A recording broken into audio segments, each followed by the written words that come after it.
Komisi 2 DPRD Kota Ambon minta supir angkot sampaikan aspirasi secara teratur di ruang rapat paripurna.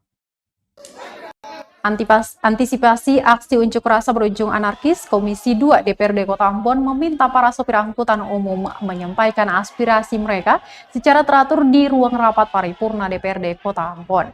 Ketua Komisi 2 DPRD Kota Ambon, Jafri Taihutu, di depan para sopir angkot pada Kamis 26 Agustus 2021 mengajak para sopir untuk berdiskusi.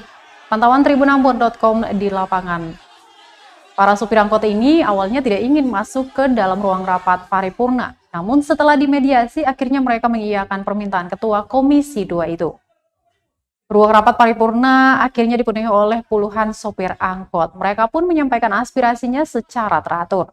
Diketahui Tribuners, Komisi 2 DPRD Kota Ambon sudah 3 kali melakukan rapat bersama koordinator angkot dan pihak Pertamina.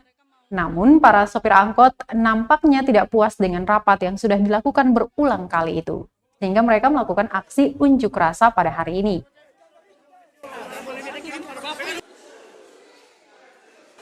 Tribuners, ini para supir angkot tadi semuanya sudah masuk ke dalam ruang rapat paripurna karena Ketua Komisi 2 menginginkan aspirasi mereka disampaikan secara. Mengucapkan selamat datang bagi saudara semua di rumah saudara sendiri.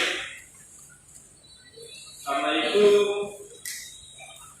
di hari ini kita mesti kenal masing-masing orang dulu.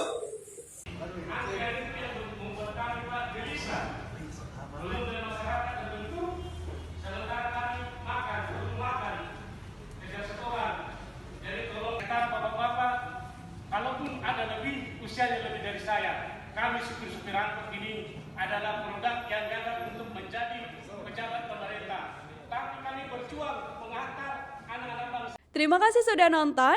Jangan lupa like, subscribe, dan share ya.